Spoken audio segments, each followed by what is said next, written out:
Hey guys, Ronan back. Today we're going to be doing an episode of Ghost in the Shell, and we're on episode 16, which is called Another Chance, and it's about, I think it's about Kuze. Ishikawa was off on a little side mission, and he found out some backstory on our boy Kuze, and so I'm interested to see what that's about. I don't remember a whole lot about his backstory. Please like, comment, subscribe, and we do also have a Patreon in which we are 3 episodes ahead, so basically 3 weeks ahead of YouTube. And we also have a Discord server. The link is going to be in the description below, and we'll go ahead and jump on into this. I'm just kind of glad we got through that Tachikoma episode in one piece. That was actually kind of difficult for me to edit with how dense the dialogue is in the show. Yeah, and at this point I still don't understand completely everything, like all the little bases that they were touching up on everything that they meant. HQ, I just got back from the peninsula. I managed to lay my hands on some juicy intel on Kuze. It was a nice view. They said for me to listen to your report here. What could be more important than this? We're looking at the possibility of a general refugee uprising.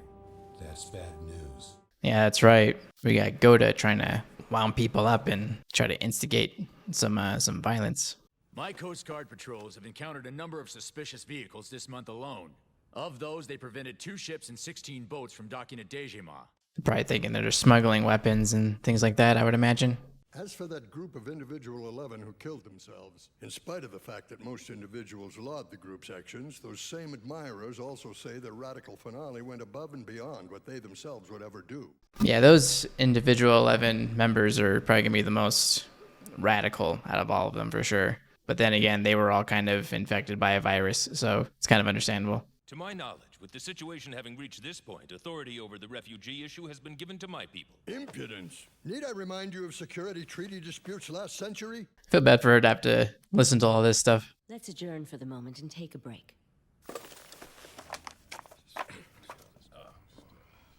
That guy always looks shady. But everyone is focused on their vested interests and losing sight of the problem at hand.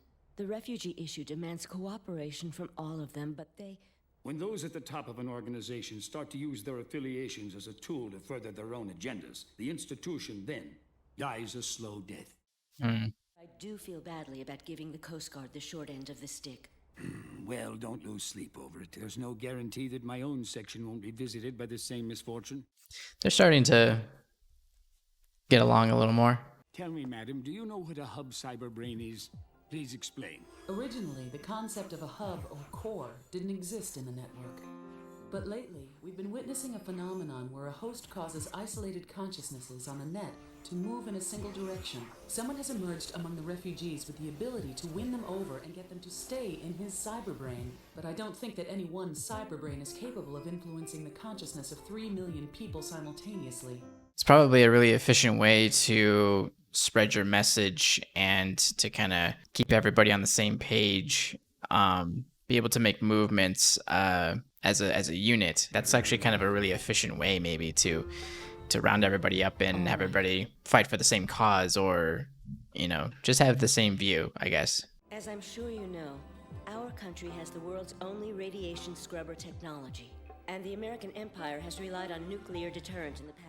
I believe that this new treaty will put us on an equal, if not greater, footing with them. Certain industries and assemblymen aren't interested in that type of ideology. The course of action that they're taking will never make this country fully independent. Man, she's got a tough job, because I think she's still dealing with the past administration and with all these new things coming up with the refugees. Because they mentioned before in a previous episode, right, that that Japan needed military support from the U.S. because the U.S. in relation to that, the U.S. their economy is trashed at that point, so they're trying to make a deal to where they can both benefit, right?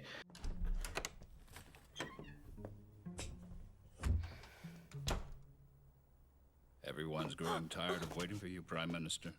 That was really creepy. Very creepy. Sneaking up on a prime minister like that, it's like really weird. I have no idea what his deal is though. Back around then, I sneaked into the peninsula on a few occasions. They were already pretty modernized by that. Okay, we're gonna have a little powwow here. Oh, thanks a lot. I wonder if this is how we're gonna learn about Kuze. The peninsula was in the throes of a civil war, and when the world conflict ended, Wow, okay, so we were called for the UN to... on the verge of a fourth world war. Aside from the battle to recapture Nimero, the Self-Defense Army had managed to avoid seeing any combat through 2 world wars. This would be their first trial under fire. The idea of having like another world war nowadays is like pretty insane. The last of the main forces to be sent into the country was a mechanized unit. Kuze was attached to that outfit. This was their first large-scale deployment on the front lines. Even so, the hybrid PKF prosthetic bodies probably weren't... So that's Kuze there? But Kuze's platoon, which had moved out ahead, discovered a refugee camp sitting on the river that flowed along the border. This piece of information wasn't in their intel. Oh, crap. Of a brutal raid underway by soldiers of the People's Army. These men, who were soldiers in name only, had been reduced to nothing more than mountain bandits. So this must have been Kuze's life experience that led him on a path that would make him susceptible to the individual 11. Their quick victory was no surprise. Kuze's platoon was an elite cyborg unit. Besides, even though the people attacking the camp were ex-military, they were mostly flesh and blood, and every last one of them was suffering from starvation. So he tried to help the refugees even back then. So he's had a history of trying to help people in need like that. But before long, trouble arose in the squad camp out in the rural area. Let me guess. PTSD? You got it. Post-traumatic stress disorder. The experience of going through combat for the first time, and a one-sided slaughter at that, slowly began to eat away at the spirits of the young, unseasoned soldiers. Dang. They found relief from the horror by turning to synthetic alcohol and hashish that the refugees had brought there. That's something that often crosses my mind when it comes to like social media, like a gun violence situation, and they're like, oh yeah, if I was in there, I would have, you know, shot this person and killed that person. And I often think like it's just strange to me that people would be that quick to think to want to do that. If it's like either me or them, obviously I want to choose myself, but like I just don't want to be in that situation to begin with. You know, I don't want to hurt anybody. That's what this makes me think of, you know, soldiers that even though they were on the winning side, it still tears away at them and actually still traumatizes them, even though they survived it and everything. That doesn't mean that they're okay, you know. You don't want to be in that situation either. Buddy, do you have any idea where the term assassin comes from? It stems from an Arabic word meaning one who consumes hashish. They'd smoke hashish, then carry out ruthless murders as if in a dream. And that guy looks like he's just barely hanging on. We did consider ourselves as guests at first. I'll trade you for one of those. Definitely, it's before he got his like new facial sculpture, I guess, what you would call it. Next, the children begged him to make paper airplanes for them. One by one, they befriended Kuze, who never spoke a word. Paper airplanes, huh? Kuze kept this up until 3 months later when the SDA was relieved of its duties. And the day before the SDA was scheduled to return to Japan, Kuze suddenly vanished from the camp. So he essentially abandoned his post then? Are you Japanese? Yes, I am, ma'am. Well, I'll be. You can talk? Why didn't you say so before? He just has a natural charisma, I guess, with people. You been here long? Yes, I heard everything. I admit, it's a fascinating story. As you thought, Representative. He appears to be in Dejima. I've asked the NSA to provide verification, so I expect to have visual confirmation momentarily. It's really pretty. And there's our boy. It's got the upgraded drip.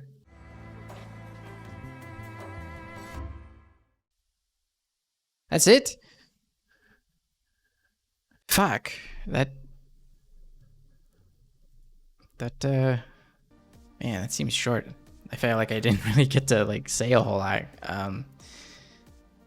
Though I did kind of rant a little bit, didn't I? Huh. So he basically just got sick of essentially like invading someone's territory, and it just didn't feel right for him as a soldier. They try to protect refugees, and they couldn't really do that. They were kind of too late in doing that too, but I guess they did their job for the most part. But both sides, it didn't sound like it. The whole situation didn't sound like a good situation at all, because like obviously the soldiers were going through their PTSD, and yeah, it's got to be really crazy to experience all of that as a soldier. But yeah, really interesting story with Kuze, and interesting that the major jumped in and got that information on him too. Definitely she would be interested. And yeah, so we're kind of getting to humanize Kuze a bit, because obviously he was under the influence of the virus that made him do all these things. Because when you look at the soldier we were looking at in the past, it doesn't really correlate to like the things he would be doing here now. To me, he doesn't strike me as someone who would take things to that level, but he would definitely at least be interested in the subject matter, which is probably why he was affected the way that he was. And but also at the same time, I think that's also probably what broke him out of it, is that he probably had more direct experience with helping refugees in the first place, and that's why he wasn't seeing the benefits of the methods that the individual 11 were going through to try to grant the refugees their independence. Because essentially they were terrorists. Basically, they're inciting terror and killing people and going about it in a very bad way. But it probably gets the job done, more or less. Who knows? But great episode. We got some good info on our boy Kuze, and looking forward to seeing how this develops even more. So, but thanks guys. That's it for me, and thanks for watching, and I'll see you next time.